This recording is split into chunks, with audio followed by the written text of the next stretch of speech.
దేవునికి స్తోత్రము. ఈరోజు దేవుని యొక్క వాక్య ధ్యానంలో మనము ఎవరి జీవితంలో రాత్రింబగళ్ళు కన్నీళ్లు అన్నపానాలుగా మారతాయి. ఎందుకు దేవుడు కన్నీటిని అనుమతిస్తాడు? ఎందుకు దేవుడు శ్రమల గుండా నడిపిస్తాడు? ఎందుకు దేవుడు విరగ్గొడతాడు? ఎందుకు దేవుడు నలుపుతాడు? ఏమిటి ఆయన ఉద్దేశము? కొంతమంది జీవితాలలో దేవుడు రాత్రింబగళ్ళు కూడా కన్నీటిని ఎందుకు అనుమతిస్తాడు? ఎందుకు సాతానును అనుమతిస్తాడు? ఎందుకు సాతాను ద్వారా దేవుడు కొంతకాలము ఇబ్బంది పెడతాడు అనేది మనం తెలుసుకుందాము. ఒకవేళ ఈ వాక్యం వింటున్నటువంటి నీవు కూడా శ్రమల గుండా నడుస్తున్నట్లయితే, నీ జీవితంలో కూడా రాత్రింబగళ్ళు కన్నీళ్లు అన్నపానాలుగా మారినట్లయితే, ఎందుకు దేవుడు నీ జీవితంలో కన్నీటిని అనుమతించాడు? ఎందుకు నీ జీవితంలో సాతానికి అనుమతించాడు? ఈరోజు ఈ వాక్యం వినటం ద్వారా నీవు తెలుసుకుంటావు.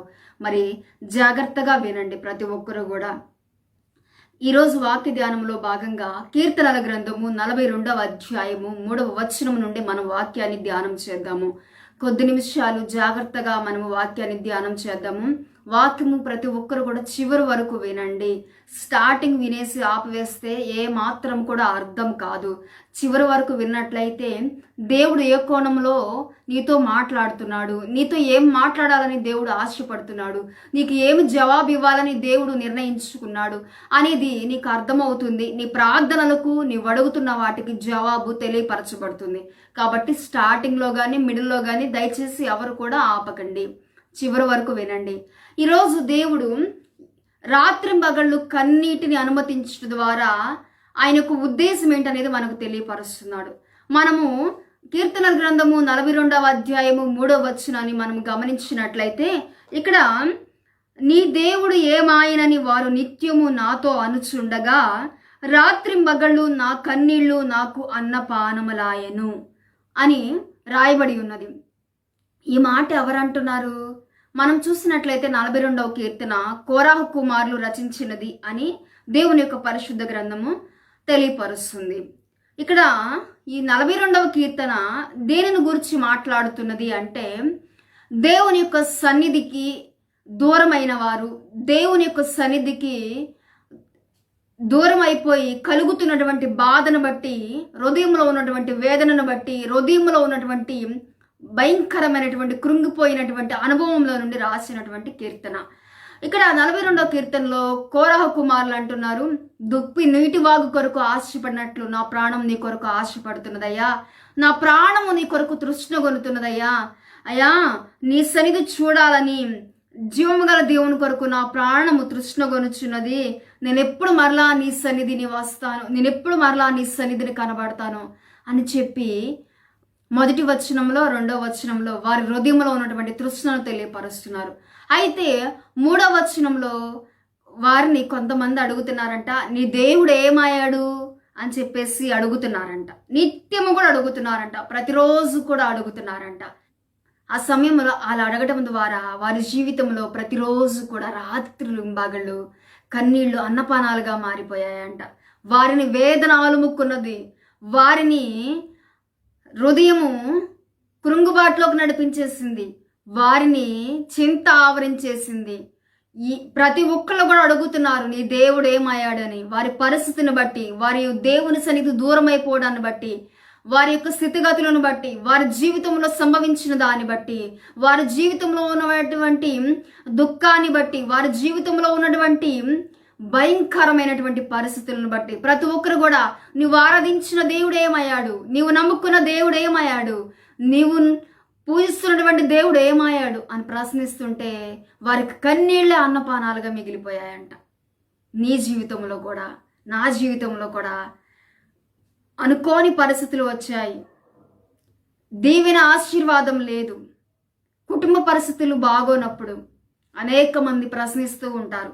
ఏమని అడుగుతారు? ప్రార్థన ప్రార్థన అంటది. చాలా రకాలుగా ప్రార్థనలు, ఆ ప్రార్థనలు ఈ ప్రార్థనలు చేస్తూ ఉంటారు. వీరి దేవుడు ఏమయ్యాడు, వీరికి దీవెనేది, వీరికి ఆశీర్వాదం ఏది? నిజంగా వీరి దేవుడు గొప్పవాడైతే మరి వీరి జీవితంలో దీవెన ఆశీర్వాదం కనబడటం లేదేంటి? ఎప్పుడు ఏడుస్తూ ఉంటారేంటి? ఎప్పుడు అలా కృంగిపోయి చింతిస్తా తిని తినక చూసే వాళ్ళకి ఒక రకంగా కనబడుతూ ఉంటారేంటి? అని అనుకుంటూ ఉంటారు. చాలామందిని ప్రశ్నిస్తూ ఉంటారు కూడా. ఒకవేళ నీ జీవితంలో కూడా నిన్ను కూడా అలా ప్రశ్నించారేమో. అయితే దేవుడు ఈరోజు మాట్లాడుతున్నాడు. ఎందుకు దేవుడు రాత్రింబగళ్ళు కన్నీటిని అనుమతిస్తున్నాడు మన జీవితాల్లోనికి? మన జీవితాలలో రాత్రింబగళ్ళు ఎందుకు కన్నీళ్ళు అన్నపానాలుగా మారిపోయాయి? మన బలము క్షీణించిపోతుంది. మన పరిస్థితులు భయానకంగా ఉంటున్నాయి. సాతాను ప్రతిరోజు కూడా చిత్రహింసలు పెడుతుంది, శోధిస్తుంది, నరకయాతన పెడుతుంది. ఒక అడుగు ముందుకు వేయనీయటం లేదు. కుటుంబ పరిస్థితులు వెక్కిరిస్తున్నాయి. ఆత్మీయ జీవితంలో అట్టడుగు స్థితులకు వెళ్ళిపోతున్నట్లుగా అనిపిస్తుంది. దేవునికి ఎక్కడ దూరం అయిపోతానో అన్నటువంటి ఆలోచన ప్రతిరోజు కూడా మనస్సుని నలిపివేస్తుంది. ఈ పరిస్థితులను తాళుకోలేక, ఈ ఇబ్బందులను ఎదుర్కొనలేక, ఈ పోరాటాలను జయించలేక, ఈ మనుషుల మాటలకు సమాధానం చెప్పలేక నేనేమైపోతానో, నా జీవితం ఏమైపోతుందో, నేను ఇంతకాలం చేసిన భక్తికి సమాధానం ఏది, నేను ఇంతకాలం చేసిన ప్రార్థనలకు జవాబు ఏది, ఎందుకు నా జీవితంలో దీవెన ఆశీర్వాదం రావటం లేదు, ఎందుకు నా జీవితంలో ద్వారములు తెరవబడటం లేదు, ఎంతకాలం సాతాను నన్ను బంధించి ఉంచుద్ది, నా కుటుంబాన్ని ఏలుబడి చేస్తుంది, నా జీవితం మీద అధికారం చేస్తుంది, ఇంకెంతకాలము ఇంకెంతకాలము ఇంకెంతకాలము అని నీవు అనుకుంటున్నావేమో. అయితే దేవుడు సమాధానం ఇస్తున్నాడు. దేవుని యొక్క పరిశుద్ధ గ్రంథంలో కొంతమంది వ్యక్తులను చూసినట్లయితే, కొంతమంది జీవితాలలో రాత్రింబగళ్ళు కూడా కన్నీళ్ళే అన్నపానాలుగా మారిపోయాయి. వారి జీవితాలలో కన్నీటిని దేవుడు ఎందుకు అనుమతించాడంటే, దేవుని ప్రణాళిక, దేవుని ఉద్దేశము, దేవుడు కలిగి ఉన్న వారి జీవితాలలో రాత్రింబగళ్ళు కన్నీళ్లు అన్నపానాలుగా మారతాయి. విరగ్గొడతాడు, నలగొడతాడు, శుద్ధ సువర్ణముగా చేస్తాడు. మనలో దీనత్వం వచ్చే వరకు, మనలో ఆయన పోలిక వచ్చే వరకు ఆయన ఆ రీతిగా కన్నీటిని అనుమతిస్తూనే ఉంటాడు. కన్నీరు కార్చేవారిగా మనము ఉంటూనే ఉంటాము. కోరహ కుమారుల జీవితాలలో దేవుడు రాత్రింబగళ్ళు కన్నీటిని అనుమతించాడు. కానీ వారిని దేవుడు ఒక ఉన్నతమైన స్థితిలోకి తీసుకెళ్లాడు. వారి కీర్తనల ద్వారా అనేక మందితో దేవుడు మాట్లాడారు. అలాగే మన జీవితంలో కూడా కన్నీరు ఉంటుంది, వేదన ఉంటుంది, దుఃఖం ఉంటుంది, చింత ఉంటుంది, అనేకులకు నిందాస్పదంగా ఉంటున్నాము, అవమానకరంగా ఉంటున్నాము, హేళనగా ఉంటున్నాము అంటే మన జీవితంలో దేవుడు ఒక ఉన్నతమైన ప్రణాళిక కలిగి ఉన్నాడు. ఈ లోకం చేత తృణీకరించబడాలి, మనుషుల చేత తృణీకరించబడాలి. ప్రతి ఒక్కరు కూడా తృణీకరిస్తూనే ఉంటారు. జీరోగా మారిపోతాం మనము మనల్ని మనం చూసుకుంటే శాపగ్రస్తులుగా కనబడతాం అన్నమాట. అయితే దేవునికి తెలుసు మన పట్ల దేవుడు ఒక ఉన్నతమైన ఉద్దేశం కలిగి ఉన్నాడు. మనం కారుస్తున్నటువంటి కన్నీరు దీవెనగా ఆశీర్వాదకరంగా మారుతుంది అని. కాబట్టి ఈరోజు దేవుడు నీతో సూటిగా మాట్లాడుతున్నాడు. నువ్వు ప్రతిరోజు కన్నీరు విడుస్తున్నావేమో, ప్రతిరోజు దుఃఖిస్తున్నావేమో, నీ కుటుంబంలో ఉన్న పరిస్థితులను బట్టి, నీ చుట్టూ ఉన్న పరిస్థితులను బట్టి, నీ ఆర్థిక పరిస్థితులను బట్టి, నీ పిల్లల జీవితాల్లో ఉన్న పరిస్థితులను బట్టి, నీ ఆత్మీయ జీవితంలో ఉన్నటువంటి పరిస్థితులను బట్టి అపవాది చేత నువ్వు నలపబడుతున్నావేమో, మాంత్రిక గట్ల చేత నలపబడుతున్నావేమో, చాతబడి మాంత్రిక గట్ల చేత ఒకవేళ నలిగిపోతున్నావేమో, దురాత్మల చేత పీడించబడుతున్నావేమో, నీ జీవితంలో వెలుగు లేదేమో, చీకటిలో కొట్టుమిట్లాడుతున్నావేమో, గొప్ప పోరాటం పోరాడుతున్నావేమో, నిలబడాలని లేనటువంటి శక్తిని కూడా పుంజుకొని ప్రార్థనలో గోజాడుతున్నావేమో, ప్రార్థనలో పోరాడుతున్నావేమో, ప్రార్థనలో నలిగిపోతున్నావేమో, ఎవరూ చూడక రాత్రిళ్ళు ప్రతిరోజు కన్నీరు విడుస్తున్నావేమో, నీ అంతరంగము ప్రతిరోజు కన్నీరు విడుస్తుందేమో, నీ జీవితం ఏంటో నీకు అర్థం కావటం లేదేమో, నీకు అనిపిస్తుందేమో నాకెందుకు ఇలా అయిపోయింది, నా కుటుంబంలోనే ఇలా ఎందుకు జరిగింది, ఎవరి జీవితంలో జరగనిది నా జీవితంలో ఎందుకు ఇలా జరిగింది, నా యవ్వన జీవితంలో ఎన్ని పోరాటాలు ఎందుకు, నా యవ్వన జీవితంలో ఎన్ని భయంకరమైన పరిస్థితులు ఎందుకు, నేను ఒంటరిగా ఎంతకాలం పోరాడాలి, ఒంటరిగా ఎంతకాలము నిలబడాలి, ఇంకెప్పుడు దేవా, ఇంకెప్పుడు ప్రభువా, ఇంకెప్పుడు యేసయ్యా అని నీవు ప్రతిరోజు ప్రార్థనలు అడుగుతున్నావేమో. నీ అంతరంగంలో ఉన్న వేదన, నీ అంతరంగంలో ఉన్నటువంటి బాధ, నీ అంతరంగంలో ఉన్నటువంటి భయంకరమైనటువంటి పోరాటము, యుద్ధము నీ కుటుంబానికి కూడా కనబడకపోవచ్చు, నీ బంధువులకు అర్థం కాకపోవచ్చు, నీ ఆత్మీయులకు అర్థం కాకపోవచ్చు, నీ చుట్టూ ఉన్న వారికి, నీ తోటి విశ్వాసులకు అర్థం కాకపోవచ్చు, సావుడికి కూడా అర్థం కాకపోవచ్చు. ప్రతి ఒక్కరూ అనేకులు నిందాస్పదంగా హేళనగా మాట్లాడుతూ ఉండవచ్చు. అయితే దేవుడు ఈరోజు నీకు సమాధానం ఇస్తున్నాడు. నీ జీవితంలో రాత్రింబగళ్ళు కన్నీళ్లు అన్నపానాలుగా మారాయంటే బలమైన కారణం ఉన్నది. నీ కన్నీటిని దేవుడు గొప్ప ఆశీర్వాదంగా మారుస్తాడు. నీ కన్నీటినే దేవుడు నిన్ను ఉన్నతమైన స్థితిలోకి తీసుకెళ్లే విధంగా మార్గంగా చేస్తాడు. నీ కన్నీరు నిన్ను దీనత్వంలోను తీసుకువెళ్తుంది. నీ కన్నీరు నిన్ను ప్రతి ఒక్కరిని ప్రేమించే స్థితిలోకి తీసుకుని వెళ్తుంది. నీ కన్నీరు నిన్ను క్రీస్తు పోలికలోనికి మారుస్తుంది. నీ కన్నీరు నిన్ను దేవుని కొరకు బ్రతకాలన్నటువంటి తృష్ణలోనికి నడిపిస్తుంది. నీ కన్నీరు నిన్ను ఒక దేవుని కొరకు రూపుదిద్దబడిన పాత్రగా మారుస్తుంది. అనేకులు నిన్ను చూచి ఆశ్చర్యపడే స్థితిలోనికి తీసుకొని వస్తుంది. కన్నీటితో విరిగిపోతున్నావు, నలిగిపోతున్నావు అంటే విరిగి నలిగిన వారే యేసయ్యకు కావాలి. దేవుని కొరకు విరగొట్టబడే వారే యేసయ్యకు కావాలి. దేవుని కొరకు నలగొట్టబడే వారే యేసయ్యకు కావాలి అని దేవుడు మాట్లాడుతున్నాడు. దేవుని యొక్క పరిశుద్ధ గ్రంథంలో నుండి కొంతమంది జీవితాలను చూద్దాము. వారి జీవితంలో రాత్రింబగళ్ళు కన్నీళ్లు అనుమతించడం ద్వారా వారు ఆ పరిస్థితుల్లో గుండా ఎలాంటి ఆశీర్వాదకరమైనటువంటి పరిస్థితుల్లోనికి నడిపించబడ్డారో మనము గమనిద్దాం. అబ్రహామును చూసినట్లయితే అబ్రహాము మరి 75 సంవత్సరాలప్పుడు దేవుని చేత అందుకొని పిలువబడి మరి ప్రయాణం కొనసాగించిన నాట నుండి కూడా ఆయన జీవితంలోనికి ఇస్సాకు వచ్చేంత వరకు కూడా రాత్రింబగళ్ళు ఆయన జీవితంలో కన్నీళ్ల అన్నపానాలుగా మారాయి. 25 సంవత్సరాలు ఆయనకు వారసుడి కోసం ఎదురు చూశాడు, వాగ్దానం కోసం ఎదురు చూశాడు, దేవుడిచ్చిన మాట కొరకు ఎదురు చూశాడు, నలపబడ్డాడు, విరిగిపోయాడు. ఆయన దేవుని యొక్క దర్శనాలు పొందుకుంటూ, దేవుని యొక్క వాక్యం ద్వారా దర్శించబడుతూ, బలాన్ని పొందుకుంటూ, మరలా ప్రార్థన చేస్తూ, మరలా ప్రతిరోజు దేవునితో మాట్లాడుతూ 25 సంవత్సరాలు కన్నీటిని అన్నపానాలుగా ఆయన అనుభవించి దేవుని యొక్క వాగ్దానంలో కలిగి పెట్టాడు. అబ్రహాము జీవితంలోనికి రాత్రింబగళ్ళు దేవుడు కన్నీటిని అనుమతించడానికి గల కారణం ఏంటి? అబ్రహాముగా మార్చడానికి, అబ్రహాంని అనేక జనములకు తండ్రిగా చేయడానికి, అబ్రహాములో నుండి రాజులను పుట్టించడానికి, అబ్రహాములో నుండి యోధా గోత్రపు సింహమైన ఈ ప్రపంచానికి రారాజైన యేసుక్రీస్తుని తీసుకురావడానికి దేవుడు 25 సంవత్సరాలు నలగొట్టాడు. నిన్ను కూడా దేవుడు అందుకే నలగొడుతున్నాడు. నీ పట్ల గొప్ప ప్రణాళిక కలిగి ఉన్నాడు కాబట్టి దేవుడు నిన్ను నలగొడుతున్నాడు, విరగొడుతున్నాడు, కన్నీటిని అనుమతించాడు. సాతాను ద్వారా నిన్ను దేవుడు నలుపుతున్నాడు. గమనించాలి అని దేవుడు మాట్లాడుతున్నాడు. మరి యాకోబు జీవితాన్ని కూడా చూడండి. యాకోబు జీవితంలో దేవుడు మరి లాబాని ఇంటికి అడుగుపెట్టిన దగ్గర నుంచి 21 సంవత్సరాలు నలిపివేశాడు. ఒక బానిస బ్రతుకు, మోసపోయే బ్రతుకు, అసలుకి విరగ్గొట్టి నలగొట్టి దేవుడు ఎలా చేశాడు అంటే యాకోబుని ఇశ్రాయేలుగా మార్చేంత వరకు యాకోబు జీవితంలో ఎండకు ఎండిపోవటం, మంచుకు తడవటము, ఆయన యొక్క జీవితంలో ఏ మాత్రం కూడా సంపాదించినది నిలవలేకపోవటము, లాభాను దోచుకోవడమే సరిపోయినది.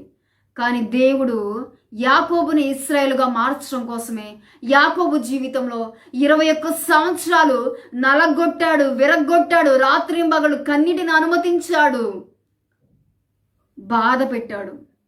ఆయన జీవితంలోకి ఏమొచ్చింది? ఆశీర్వాదం వచ్చింది. ఏ ఆశీర్వాదం వచ్చింది? 21 సంవత్సరాలు కన్నీటికి ప్రతిఫలంగా మోసగాడిగా ఉన్నటువంటి యాకోబు దీనుడుగా మారి, దేవునితో పోరాడేవాడిగా మారి, ఇశ్రాయేలుగా మారి, ఇశ్రాయేలు అనే గొప్ప జాతిని ప్రపంచానికి వెలుగులోని తీసుకొచ్చేవాడిగా మార్పు చెందాడు. దీవించబడ్డాడు, ఆశీర్వదించబడ్డాడు. యాకోబులో నుండి నక్షత్రం ఉదయించింది, యాకోబులో నుండి రక్షణ వచ్చింది, యాకోబులో నుండి దీవెన వచ్చింది, యాకోబులో నుండి శాపానికి బదులుగా ఆశీర్వాదం వచ్చింది. ఈ ప్రపంచానికి రక్షకుడు వచ్చాడు. ఆ రీతిగా యాకోబు 21 సంవత్సరాలు నలపబట్టడం ద్వారా ఈ ప్రపంచానికి గొప్ప దీవెన ఆశీర్వాదం వచ్చింది. యాకోబులో నుండి ఇశ్రాయేలు వంశం వచ్చిందని దేవుడు మాట్లాడుతున్నాడు. నిన్ను నలుపుతున్నాడంటే దేవుడు ఒక ఉన్నతమైన ఉద్దేశం కలిగి ఉన్నాడు. గమనించాలి. యేసేపును కూడా చూసినట్లయితే 13 సంవత్సరాలు నలగొట్టాడు, విరగ్గొట్టాడు. 13 సంవత్సరాలు యేసేపు జీవితంలో రాత్రింబగళ్ళు కన్నీళ్లు అన్నపానాలుగా మారిపోయాయి. చెరసాలలో సంకెళ్ళు బంధించాయి, ఇనుము వేధించింది, నింద మోపబడింది, దుఃఖము, వేదన ఆయన జీవితంలో.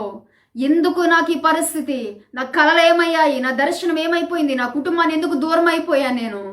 ఈ పరాయి దేశంలో, ఐగుప్తు దేశంలో నాకెందుకు కన్నీళ్లు అన్నపానాలుగా మారాయి? నేను చేయని తప్పుకి ఎందుకు నాకు ఈ చెరసాలలు అని యోసేపు నలిగిపోతున్నాడు, యోసేపు విరిగిపోతున్నాడు. కానీ యోసేపు జీవితంలో ఉన్నటువంటి దేవుని ప్రణాళిక జరగాలి అంటే ఆయన జీవితంలో కన్నీళ్లు అన్నపానాలుగా మారాలి అని దేవుడు వాక్యం ద్వారా మాట్లాడుతున్నాడు. గమనించాలి, ప్రతి ఒక్కరు కూడా గమనించాలి. నీ జీవితంలో, నా జీవితంలో కన్నిటిని అనుమతిస్తున్నాడంటే, నిద్రలేని రాత్రులు గడుపుతున్నామంటే, నిద్రలేని రాత్రులలో కన్నిటిని అన్నపానాలుగా ఉపవాసాల ద్వారా నలిగిపోతున్నాము, విరిగిపోతున్నాము అంటే ఈ ప్రపంచానికి కనబడని వేదన, నీ కుటుంబానికి కనబడని వేదన, నీ చుట్టూ ఉన్న వారికి కనబడని వేదన, నీ బంధువులకు కనబడని వేదన, నీ ఆత్మీయులకు కనబడని వేదన నీ గుండెల్లో ఉన్నది.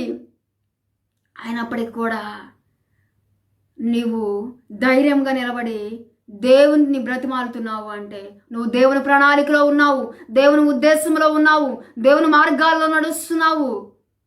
దేవుని యొక్క ఉన్నతమైన ఉద్దేశము జరగడానికి నీ జీవితంలో దేవుని యొక్క మార్గాలలో నడుస్తున్నావని గమనించుకోమని దేవుడు నీతో వాక్యం ద్వారా సూటిగా మాట్లాడుతున్నాడు. ఈరోజు నీ జీవితంలో ఎన్నో నష్టాలు జరిగిపోయి ఉండవచ్చు. నువ్వు కోరని మార్గాల్లో నడిచి ఉండవచ్చు, నువ్వు కోరని రేవులలోనికి నువ్వు నడిపించబడి ఉండవచ్చు. సాతాను నిన్ను అనేక రకాలుగా ఇబ్బంది పెట్టి ఉండవచ్చు, అనేకమైన అవమానాలు ఎదుర్కొని ఉండవచ్చు, నీ మీద ఉమ్ము వేసి ఉండవచ్చు, నీ వెనకాల నిన్ను గుసగుసలు మాట్లాడుకొని ఉండవచ్చు, నీ మీద నిందలు మోపి ఉండవచ్చు, నేరాలు మోపి ఉండవచ్చు, నువ్వు పనికిరాని దానివని, పనికిరాని వాడివని మాట్లాడుకొని ఉండవచ్చు. నీ పేదరికాన్ని బట్టి నిన్ను అనేకులు కూడా నిందాస్పదంగా మాట్లాడి ఉండవచ్చు. కుమారులను కోల్పోయిన తల్లి ఏడ్చినట్లుగా నువ్వు ఏడ్చి ఉండవచ్చు. అయితే దేవుడు మాట్లాడుతున్నాడు, నీ దుఃఖానికి బ్రతిక దేవుడు ఒకానొక దినాన సంతోష వస్త్రాన్ని ధరింపజేస్తాడు, ఆయన నీకు రాజవస్త్రాన్ని ధరింపజేస్తాడు. అందుకోసమే నేడు నీ జీవితంలో కన్నీళ్లు అన్నపానాలుగా మారాయని దేవుడు వాక్యం ద్వారా మాట్లాడుతున్నాడు. అబ్రహాము జీవితంలో కన్నీటిని చూసిన దేవుడు వాగ్దానం నెరవేర్చలేదా? ఇస్సాకునివ్వలేదా? యాకోబు జీవితంలో కన్నీటిని చూచిన దేవుడు ఆయన యొక్క మార్గాల్లో నడిపించి ఇశ్రాయేలుగా మార్చలేదా? లోకానికి ఆయన ఆశీర్వాదకరంగా మారలేదా? యోసేపు జీవితంలో కన్నీటిని చూచిన దేవుడు యోసేపుకు సంతోషాన్ని ఇవ్వలేదా? బాధను మర్చిపోయే రీతిగా ఎఫ్రాయిము మనశ్శేలను దేవుడు యోసేపు జీవితంలో దీవెనగా ఇవ్వలేదా? యాకోబును ఆశీర్వదించిన దేవుడు అబ్రహామును ఆశీర్వదించిన దేవుడే యోసేపును ఫలించిన కొమ్మగా చేయలేదా? గోడల మీద వెక్కి వ్యాపించి అంత దీవెన ఆశీర్వాదం ఇచ్చాడు. అనేక దేశాల వారు వచ్చి యోసేపు యొక్క పాదాల దగ్గర పడి ధాన్యాన్ని తీసుకొని వెళ్ళే స్థితిలోనికి దేవుడు నడిపించలేదా? ఏ దేశంలో అయితే అవమానపరచబడ్డాడు, ఏ దేశంలో అయితే నిందించబడ్డాడు, ఏ దేశంలో అయితే చెరసాలలోనికి వెళ్ళాడు, ఆ దేశంలోనే అధికారిగా చేయబడలేదా అని దేవుడు మాట్లాడుతున్నాడు. మరి నువ్వు ఎక్కడైతే అవమానపరచబడ్డావో, ఎక్కడైతే నిందించబడ్డావో, ఎక్కడైతే త్రోసివేయబడ్డావో, ఎక్కడైతే నెట్టివేయబడ్డావో, ఎక్కడైతే నిన్ను చూసి అవహేళనగా చేశారో, ఎక్కడైతే నిన్ను చూసి అవహేళనగా మాట్లాడుకున్నారో అక్కడే దేవుడు నీ తల ఎత్తుతాడు, ఆయన నీ కొమ్ము ఎత్తుతాడు, నిన్ను వ్యాపింప చేస్తాడు, నిన్ను దీవిస్తాడు, నిన్ను ఫలించడు కొమ్మగా చేస్తాడు అని దేవుడు వాక్యం ద్వారా మాట్లాడుతున్నాడు. ఇంకను మనం చూసినట్లయితే ఇశ్రాయేలీయుల జీవితంలో 430 సంవత్సరాలు కన్నీరు వేదన, కన్నీళ్ళే అన్నపానాలుగా మారిపోయాయి. ఐగుప్తు బానిసత్వంలో నలిగిపోయారు, వారు మట్టి తొక్కడంలో నలిగిపోయారు, వారు కొరడా దెబ్బలలో నలిగిపోయారు, వారు వాగ్దాన పుత్రులై ఉండి ఆ ఫరో యొక్క సామ్రాజ్యం చేత, సైన్యం చేత నలిగిపోయారు, విరిగిపోయారు. కారణం ఏంటి? వారు 430 సంవత్సరాలు నలిగిపోయారేమో కానీ 430 సంవత్సరాల బానిసత్వంలో నుండి బయటకు తీసుకొని వచ్చిన తర్వాత వారిని గూర్చి ప్రపంచం చెప్పుకున్నది, చరిత్ర చెప్పుకుంటుంది ఇశ్రాయేలీయుల గురించి. ఇశ్రాయేలీలో దేవుడు వారి పట్ల ఎటువంటి కార్యాలు చేశాడు, ఎటువంటి సూచక్రియలు చేశాడు, ఎటువంటి మహత్కార్యాలు చేశాడు, దేవుడు వారి పట్ల ఎటువంటి యుద్ధాలు చేశాడు, సముద్రాన్ని ఎలా చీల్చాడు, వారిని పరిశుద్ధ జనముగా ఎలాగ ఏర్పాటు చేసుకున్నాడు, వారి పట్ల దేవుడు ఎటువంటి ఉన్నతమైన ప్రణాళిక కలిగి ఉన్నాడు, వారు దేవుని ప్రజలై ఉన్నారని, దేవుని సొత్తు అయి ఉన్నారని, దేవుని యొక్క ఉద్దేశమైనదని ప్రపంచం తెలుసుకునేలాగా చేశాడు. ఒకవేళ 430 సంవత్సరాలు వారి బానిసత్వంలో నలగకపోతే ప్రపంచానికి తెలిసేదా? ఇశ్రాయేలులో దేవుడు ఏమై ఉన్నాడో, నీ దేవుడు ఏమై ఉన్నాడో, నా దేవుడు ఏమై ఉన్నాడో తెలియాలి అంటే మనము శ్రమల గుండా నడిపించబడాలి, బాధల గుండా నడిపించబడాలి, ఇరుకుల గుండా నడిపించబడాలి, అవమానాల గుండా నడిపించబడాలి.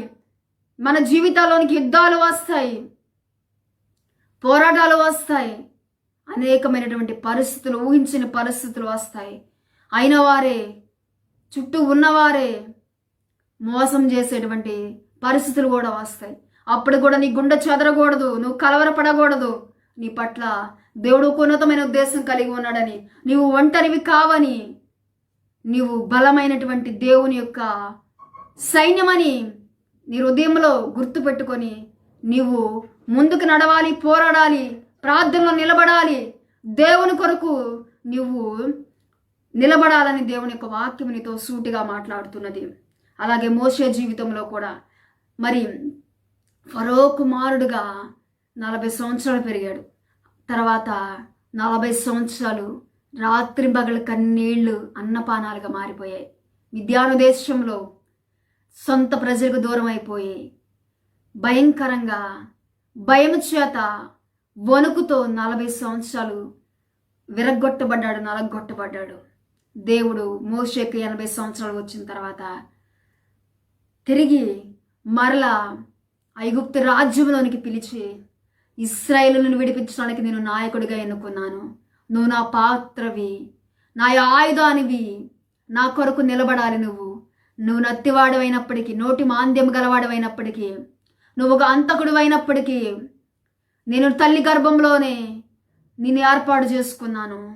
నిన్ను సాతాను చేతిలో నువ్వు పిండముగా ఉన్నప్పుడే హతమైపోకుండా కాపాడాను, భద్రపరిచాను. నీకంటే ముందు, నీ పుట్టుక కంటే ముందు ఫరో ఆజ్ఞ జారీ చేశాడు, ఇశ్రాయేలుల జాతిలో మగవాళ్ళు, మగ శిశువులు బ్రతకూడదు అని. అయితే దేవుడు నిన్ను పాత్రగా వాడుకోవడానికి కాపాడాడు, భద్రపరిచాడు, నిన్ను ఇశ్రాయేలుని విడిపించడానికి ఎన్నుకున్నాడని దేవుడు మోషేతో మాట్లాడి, మోషే ద్వారా అద్భుతాలు చేసి, మోషే జీవితంలో ఉన్నటువంటి కన్నిటిని తుడిచివేసి గొప్ప నాయకుడిగా మార్చి, గొప్ప నాయకత్వంలో అనేకులు చెప్పుకునేటువంటి సాత్వికుడిగా, దీనుడిగా, దేవుని యొక్క ప్రతినిధిగా, దేవుని యొక్క సేవకుడిగా, దేవుని యొక్క దైవజనుడిగా నిలబెట్టాడు.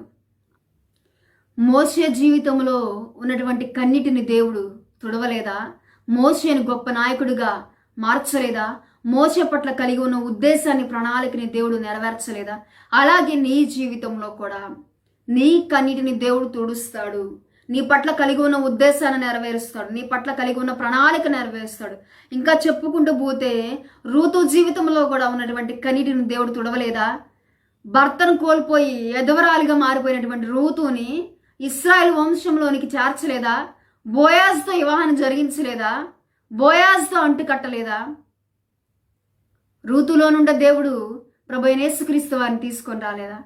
అలాగే నీ జీవితంలో కూడా నువ్వు నష్టపోయావేమో, కోల్పోయావేమో. యవన జీవితంలో, నీ జీవితంలో చాలా నష్టపోయావేమో. దేవుడు మాట్లాడుతున్నాడు.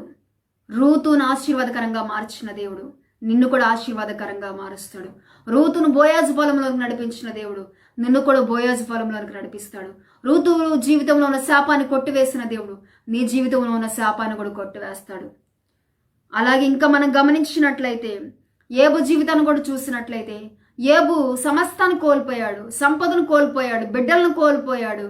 శరీరం అంతా కూడా పుండ్ల చేత చెల్లబెంగు తీసుకొని గోక్కునేటువంటి స్థితిలోనికి వచ్చాడు. అనేక మంది నిందించారు, నీ భక్తి ఏమైంది, నువ్వు చేసిన భక్తి ఏమైపోయింది, భార్య దూషించింది, మరణం కమ్మంది. కానీ ఏబు జీవితం ఏమైపోయింది? మొదటి ఉన్న స్థితి కంటే కూడా రెండంతల ఆశీర్వాదం వచ్చింది. ఆ దేశంలోనే లేనటువంటి అందమైన కుమార్తెలను ఏబుకి దేవుడు ఇచ్చాడు బహుమతిగా.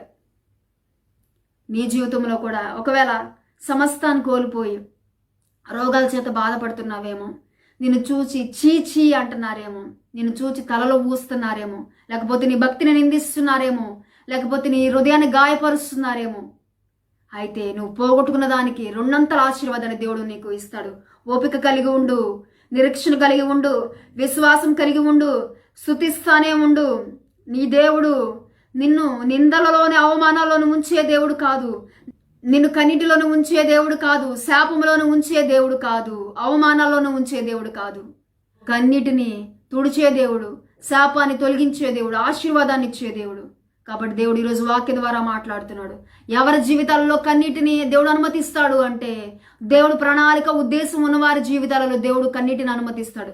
ఇప్పటి వరకు మనం చాలా మందిని గమనించాము. అబ్రహాముని గమనించాము, యాకోబుని గమనించాము, యేసేపుని గమనించాము, రూతుని, ఇశ్రాయేలులను, ఇంకా యోబుని మనం గమనించాము. ఇంకను చూసినట్లయితే దావీదు జీవితంలో కూడా అభిషేకించబడిన నాటి నుండి ఆయన 17 సంవత్సరాల వయసు నుంచి 30 సంవత్సరాల వయసు వచ్చేంత వరకు, రాజుగా పీఠం ఎక్కేంత వరకు కూడా ఆయన జీవితంలో కన్నీళ్లే. సౌలు తరుముతూనే ఉన్నాడు, సొంత సహోదరులు నిందించారు. 13 సంవత్సరాలు ఆయన జీవితంలో కొండల్లో, గుహల్లో దాక్కుంటూ మరణ భయంతో బ్రతికాడు. దావీదు జీవితంలో రాత్రింబగళ్ళు కన్నీళ్ళ అన్నపానాలుగా మారిపోయాయి. రాత్రింబగళ్ళు కన్నీళ్ళ అన్నపానాలుగా మారిన దావీదుని సింహాసనం ఎక్కించలేదా? ఈరోజు దేవునితో సూటిగా మాట్లాడుతున్నాడు. నీ జీవితంలో కూడా దావీదు జీవితంలాగే శత్రువు తరుముతుందేమో, మాంత్రిక గట్లు తరుముతున్నాయేమో, రోగాలు తరుముతున్నాయేమో, దురాత్మలు తరుముతున్నాయేమో, శోధనలు తరుముతున్నాయేమో, నీకు తెలియనటువంటి సాతాను యొక్క కుట్రలు నిన్ను తరుముతున్నాయేమో, బంధువులు నిన్ను తరుముతున్నారేమో. అయితే దేవుడు మాట్లాడుతున్నాడు, నేను అనేక మంది మోసం చేసి ఉండవచ్చు, నీకు ద్రోహం చేసి ఉండవచ్చు, నిన్ను నష్టపరిచి ఉండవచ్చు, నువ్వు తరమబడుతూ ఉండవచ్చు. అయితే దేవుడు మాట్లాడుతున్నాడు, దావీదు జీవితంలో రాత్రింబగళ్ళు కన్నీళ్లను చూచిన దేవుడు నీ జీవితంలో కూడా రాత్రింబగళ్ళు కన్నీళ్లు అన్నపానాలుగా మారటం చూచాడు. నీ కుటుంబ పరిస్థితిని చూచాడు, నీ స్థితిగతిని చూచాడు. అబ్రాహామును చూచిన దేవుడు, యాకోబును చూచిన దేవుడు, ఇశ్రాయేలును చూచిన దేవుడు, యేసేపును చూచిన దేవుడు, మోషేను చూచిన దేవుడు, రూతును చూసిన దేవుడు, ఏబును చూచిన దేవుడు, దావీదును చూసిన దేవుడు నిన్ను చూస్తున్నాడు. అబ్రహాము, ఇస్సాకులు, యాకోబుల దేవుడు నిన్ను చూస్తున్నాడు. ఈ లోకానికి రక్షకుడైన యేసయ్య నిన్ను చూస్తున్నాడు. ఆయన నీ పట్ల ఉన్నతమైన ప్రణాళిక కలిగి ఉన్నాడు, ఉద్దేశం కలిగి ఉన్నాడు. అందుకే కన్నీళ్లే అన్నపానాలుగా మారిన మార్గాలు కూడా నువ్వు నడుస్తున్నావు. నువ్వు ప్రతిరోజు కృంగిపోతున్నావు, చింతిస్తున్నావు, క్షీణించిపోతున్నావు. అయితే ధైర్యం కలిగి ఉండమంటున్నాడు దేవుడు. ధైర్యాన్ని విడిచిపెట్టవద్దు. ఆయన నీకు వాగ్దానం చేశాడు, తప్పకుండా నీకన్నిటినీ ఆయన దీవెన ఆశీర్వాదంగా మారుస్తానని దేవుడు నీకు మాట ఇస్తున్నాడు. అపోస్తులను కూడా గమనించినట్లయితే, అపోస్తుల జీవితాల్లో వారు దేవుని కొరకు ఎన్నో శ్రమలు అనుభవించారు, ఎన్నో భయంకరమైనటువంటి పరిస్థితులు ఎదుర్కొన్నారు, రాళ్ల చేత కొట్టబడ్డారు, ఏడవబడ్డారు. అయినప్పటికీ కూడా వారి జీవితాల్లో రాత్రింబగళ్ళు కన్నీళ్లు అన్నపానాలుగా మారినప్పటికీ దేవునికి స్వార్థను బలముగా ప్రకటించి గొప్ప కార్యాలు చేసి, అద్భుతాలు చేసి, సంఘాలను కట్టి దేవుని కొరకు రోషం కలిగి నిలవబడి దేవుని యొక్క స్వార్థను, దేవుని యొక్క పనిని వారు ముగించారు. హతసాక్షులుగా మారిపోయారు. ఎందుకు వారి జీవితాల్లో కన్నీళ్లు అన్నపానాలుగా మారాయి? వారు భూలోకాన్ని తలక్రిందులు చేసేవారిగా చరిత్ర చెప్పుకోవాలంటే వారి జీవితాల్లో కన్నీళ్లు ఉండాలి. అన్నపానాలుగా వారి జీవితాల్లో కన్నీళ్లు ఉండాలి. దేవుడు ఎవరి జీవితాలు అయితే గొప్ప ప్రణాళిక కలిగి ఉంటాడో వారి జీవితాల్లో కన్నీళ్లు ఉంటాయి. కన్నీళ్లు అన్నపానాలుగా మారతాయి. ఇంకను మనం చూసినట్లయితే దానియేలు జీవితంలో షడ్రకు, మెషకు, అబేద్నెగోను వారి జీవితాల్లో కూడా కన్నీళ్లు అన్నపానాలుగా మారాయి. వారు బానిసత్వంలోనికి వెళ్ళారు, వారు సొంత దేశాన్ని విడిచిపెట్టి వెళ్ళారు, సొంత ప్రజలను విడిచిపెట్టి వెళ్ళారు, నపుంసకులుగా చేయబడ్డారు. అయినప్పటికీ కూడా వారిని దేవుడు విడిచిపెట్టలేదు. వారికి గొప్ప ఉన్నతమైన పదవులను ఇచ్చాడు, వారి పక్షంగా యుద్ధము చేశాడు. వారి దేవుడు పూజార్హుడు అనే గొప్ప సాక్ష్యాన్ని వారి జీవితాల్లో దేవుడు ఇచ్చాడు. దేవుడు వాక్యం వారు ఈరోజు నీతో మాట్లాడుతున్నాడు. నీ జీవితంలో కూడా ఎటువంటి శ్రమలు వచ్చినా నీ దేవుడు పూజారుడు అనే గొప్ప సాక్ష్యాన్ని దేవుడు నీకు ఇస్తారని దేవుడు మాట్లాడుతున్నాడు. ఇంకొన మనం చూసినట్లయితే హన్నా జీవితంలో కన్నీళ్ల అన్నపానాలుగా మారాయి. గొడ్రాలను నిందించబడింది. అయితే ఆమె కన్నీళ్లను దేవుడు చూడలేదా? ఆమె చేసిన మనవిని దేవుడు ఆమెకు దయచేయలేదా? ఆమె గర్భాన్ని తెరవలేదా? ఆమెకు గర్భంలో నుండి ప్రవక్తను తీసుకురాలేదా? చరిత్ర చెప్పుకుని గొప్ప ప్రవక్తను తీసుకొని వచ్చింది. ఒకవేళ నీవు జీవితంలో గర్భఫలం లేక అనేక మంది చేత నిందించబడుతూ బాధపడుతూ తృణీకరించబడుతున్నావేమో, ఆయన నీ గర్భాన్ని తెరుస్తాడు. నీ కన్నీళ్లను అన్నపానాలుగా మారిన నీ కన్నీళ్లను చూస్తున్న దేవుడు అన్నా జీవితంలో చేసిన గొప్ప కార్యాన్ని నీ జీవితంలో దేవుడు చేస్తాడని దేవుని యొక్క వాక్యం ద్వారా మాట్లాడుతున్నాడు. ఇంకా మనం చూసినట్లయితే ప్రవక్తలు కన్నీళ్లు విడిచారు.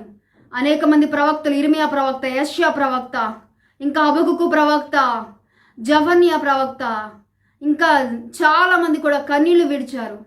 ఎందుకు కన్నీళ్లు విడిచారు? ఇశ్రాయేలు జాతి ప్రజలు నశించిపోకూడదని, అన్యుల యొక్క ఆచారాలు పాటించకూడదని, దేవునికి దుఃఖాన్ని కలిగించకూడదని వారి జీవితాల్లో రాత్రి మగళ్ళు కన్నీళ్ళు అన్నపానాలుగా మారాయి.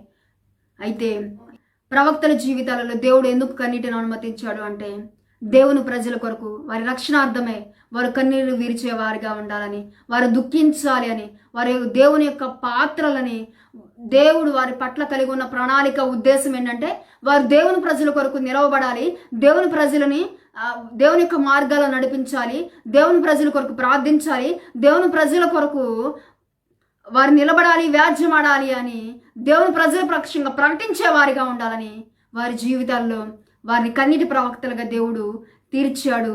ఆ రీతిగా దేవుడు వారి జీవితాలలో కన్నీటిని అనుమతించాడు. మరి ఇప్పటి వరకు మనం చాలా గమనించాము, ప్రతి ఒక్కరి జీవితాలలో దేవుడు కన్నీటిని అనుమతిస్తున్నాడంటే కొన్ని ఉద్దేశాలు కలిగి ఉంటాడు, కొన్ని ప్రణాళికలు కలిగి ఉంటాడు. దేవుడు కలిగి ఉన్న ఉద్దేశము ప్రణాళికలు జరగాలంటే మన జీవితాలలో కన్నీటిని అనుమతిస్తాడని, మన జీవితాలలో కన్నీళ్ళ అన్నపానాలుగా మారుతాయని మీరు గమనించారని నేను నమ్ముచున్నాను. ఈ వాక్యం మీతో మాట్లాడిందని నేను నమ్ముచున్నాను. ఒక్క సంఘటన చెప్పి నేను ఈ వాక్యాన్ని ముగిస్తాను. సత్య శశిధరన్ అనే ఒక యవనస్తుల జీవితాల్లో జరిగిన సంఘటనని చెప్పి నేను ముగిస్తాను. సత్య శశిధరన్ అనే వారి జీవితాలలో వారి వివాహం చేసుకున్నారు.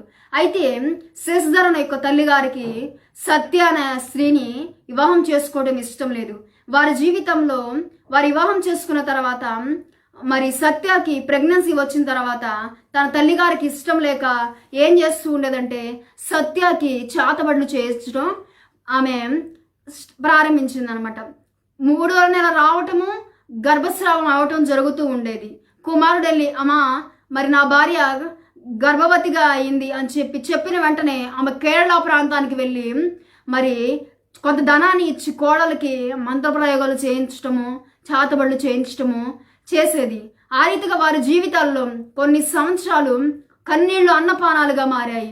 వివాహం చేసుకున్నారన్న మాట కానీ వారి జీవితాల్లో సంతోషం లేదు. వారి జీవితాల్లో సంతోషం లేదు, దుఃఖము, వేదన, చింత వారిని ఆవరించింది. 2 సంవత్సరాల వరకు వారి తల్లిగారు అలాగే చేస్తున్నారు. మరలా తన కుమారుడితో చెప్తుంది, నీ భార్య కుమారులు కనలేదు, పిల్లల్ని కనలేదు అని చెప్పేసి ఛాలెంజ్ చేసి మరి చెప్తుంది. ఆ సమయంలో తన తల్లిగారు ఆ రీతిగా చెప్పినప్పుడు ఆ కుమారుడు ఎంతగానో బాధపడ్డాడు.